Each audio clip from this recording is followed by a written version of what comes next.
श्री स्वामी समर्थ. जय जय स्वामी समर्थ. तर मंडळी, आज आपण ज्या विषयावर बोलणार आहोत ना, तो साधा नाही. हा आहे असा योग जो योग्य वेळी समजला तर आयुष्याची दिशाच बदलू शकते. गुरुपुष्य अमृत योग अनेकांना वाटतं हे फक्त एक पंचांगातलं काहीतरी नाव आहे, पण खरं सांगायचं तर हा योग म्हणजे संधी असते. अशी संधी जी प्रत्येक वेळी येत नाही, पण जेव्हा येते तेव्हा आयुष्याला गती देऊन जाते. गुरुपुष्य अमृत योग कसा तयार होतो? तर गुरुवार म्हणजेच गुरुचा दिवस आणि पुष्य नक्षत्र, ज्या नक्षत्रांमध्ये सर्वात शुभ मानलं जातं, जेव्हा हे दोन्ही एकत्र येतात तयार होतो तेव्हा एक जबरदस्त पॉवरफुल योग. गुरु म्हणजे ज्ञान, पैसा, प्रगती, मार्गदर्शन आणि पुष्य म्हणजे वाढ, पोषण आणि स्थिरता. त्यामुळे या दिवशी जे काही सुरू केलं जातं त्यात वाढ होण्याची शक्यता खूप जास्त असते. आता तुम्ही विचाराल, खरंच एवढा फरक पडतो का एका दिवसाने? तर हो, कारण वेळ आणि संधी यांचं गणित खूप वेगळं असतं.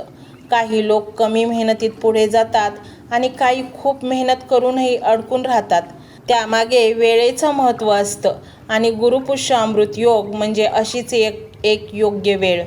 या दिवशी विशेषतः लोक काय करतात तर सोने चांदी खरेदी करतात, नवीन व्यवसाय सुरू करणे, गुंतवणूक करणे, नवीन घर किंवा वाहन घेणे, या सगळ्या गोष्टींना खूप शुभ मानलं जातं. कारण या दिवशी केलेली सुरुवात टिकून राहते आणि हळूहळू वाढत जाते असं मानलं जातं. पण फक्त पैसे किंवा खरेदी एवढंच नाही, या दिवसाचं आध्यात्मिक महत्त्वसुद्धा खूप मोठं आहे.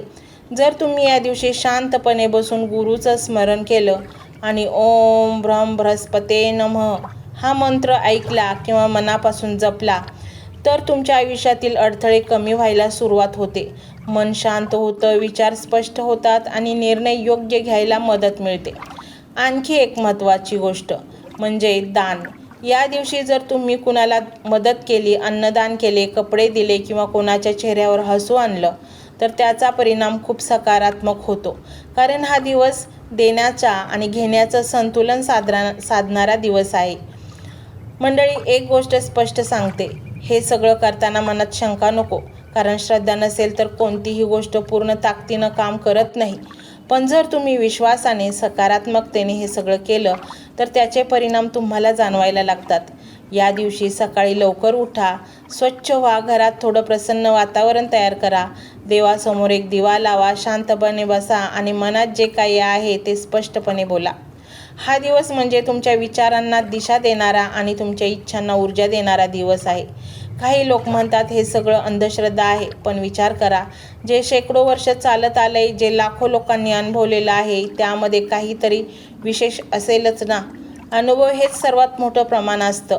म्हणूनच आजच्या दिवसाचे महत्त्व लक्षात घेऊन हा दिवस एक साधा दिवस म्हणून जाऊ देऊ नका.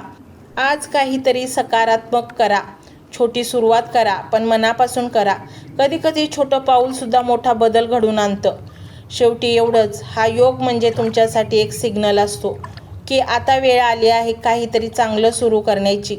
योग्य वेळ, योग्य विचार आणि योग्य कृती हे 3 एकत्र आले तर यश नक्कीच मिळतं. म्हणूनच मंडळी, तयार राहा आणि आज हा गुरुपुष्य अमृत योग तुमच्यासाठी भरभराट आणि प्रचंड धन संपत्ती तुमच्यासाठी घेऊन आला आहे. विश्वास ठेवा, प्रयत्न करा आणि सकारात्मक राहा. तुमचं आयुष्य बदलायला सुरुवात होईल. मंत्र मोबाईलवर लावायचा आहे, डोळे घट्ट मिटून घ्यायचे आहेत, डोळ्यांसमोर स्वामींची मूर्ती आणायची आहे आणि स्वामींना प्रार्थना करायची आहे.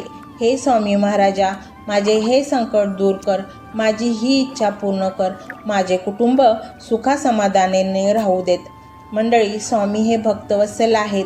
ते भक्तांवर खूप प्रेम करतात. त्यांनी आपल्या भक्तांना बाळ मानलेले आहे आणि आई बाळाची इच्छा तर पूर्ण करणारच. त्यामुळे स्वामी तुम्हाला नक्कीच मदत करतील. मंडळी, एवढं सगळं करायला अर्धा मिनिट खूप झाला आणि एवढा वेळ तर तुमच्याकडे असेलच. बाकीचा सर्व व्हिडिओ तुम्ही मोबाईलवर सोडून द्या, तो त्याची पॉझिटिव्हिटी पसरवत राहील. तुम्ही दैनंदिनी कामं करता करता त्या मंत्राचे श्रवण करा आणि मनातल्या मनात जप देखील करा. फायदा नक्कीच होईल.